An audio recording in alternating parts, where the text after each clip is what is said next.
Google's better than expected earnings reported just a few moments ago. Just one measure, really, of the growth of Internet commerce. ComScore is the company that tracks Internet commerce, and its chairman is with us now with its latest report for the third quarter. Gian Fulgoni is also ComScore's founder. Gian, great to have you with us. Thank you. It's nice to be here. So give us a kind of an overview of what you guys found in terms of Internet commerce. Well, it was a strong Q3. Sales were up about 9% versus a year ago. So that's about double the level that we were seeing during the holiday season of '09. So it was a good quarter, and gives us some optimism that we're going to have a good holiday shopping season coming up here. How does this past third quarter compare with all-time highs? I mean, is this the kind of situation where we just continue to ramp up, or did we hit a high in '07 with the markets? Yeah, that's a good question.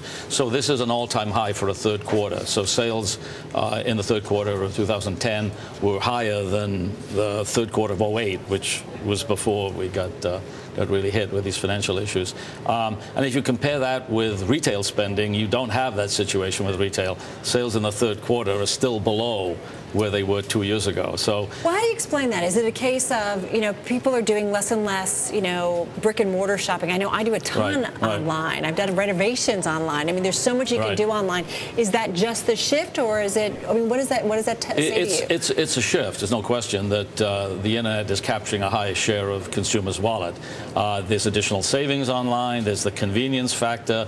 And then you've got every year, you've got this new generation of kids coming onto the workforce who that's what they know. They don't know anything about shopping at retail stores. So it's very good. And the forecast looking forward, our preliminary forecast at this point for the holiday season suggests that we'll see between 7 to 9% growth versus the previous year. And I think that the NRF, the National Retail Foundation, is predicting that same-store sales will be up about 2.5%. So you've got 3 times factor difference here. So it's good. How much does social networking play into this? Because it's been such a huge topic in our daily lives, and obviously the movie, but everybody's on Facebook, and you can now click onto things that you want to buy. I mean, I noticed I've gone through more often from Facebook and ended up with a pair of pants in the mail. I mean, it's certainly beginning to have some impact, but if you look at the different types of industries that are advertising on Facebook, the retail vertical is actually one of the lowest investors in social networking.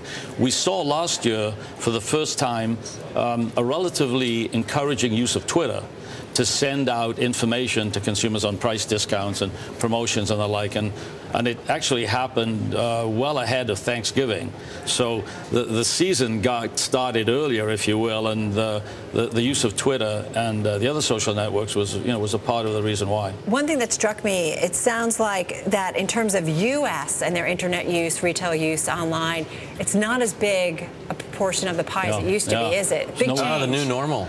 Nowhere near as big. That's not because usage in the U.S. has been dropping. It's simply that usage outside of the U.S. has been exploding. So if you go back about 10 years ago, the U.S. was about 60% of all internet users, and now it's 15%. It's a big shift. It's a big shift, which presents some tremendous opportunities for companies that are looking to market on the global stage and leverage the use of the internet. So if you think of it as a single medium, you can reach now a significant portion of the population in the world through the internet. I wonder about how much marketing has picked up, because we interview the founders of Groupon here on Street Smart a lot, and more I see not only do people go on the internet to buy something, but you get a message on the internet that you can buy something for 15% less, and then you act on that. I mean, is that a big trend? No, that's a huge trend. Total spending for advertising online is over $24 billion a year now. It's almost as much as is spent on cable TV. Lagging total television spending, but it's about a third of all television.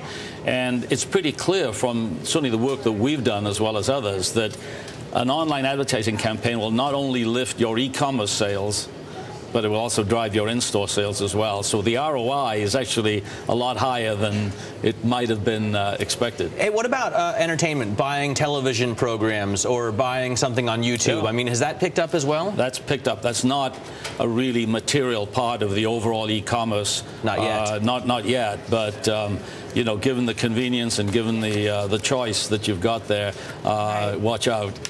So it sounds like it could be a good Christmas online. That's what you're saying. All right, Gian, going to leave it there. Gian Fulgoni, he's chairman and co-founder of ComScore. Gian, thank you so much. Thank you.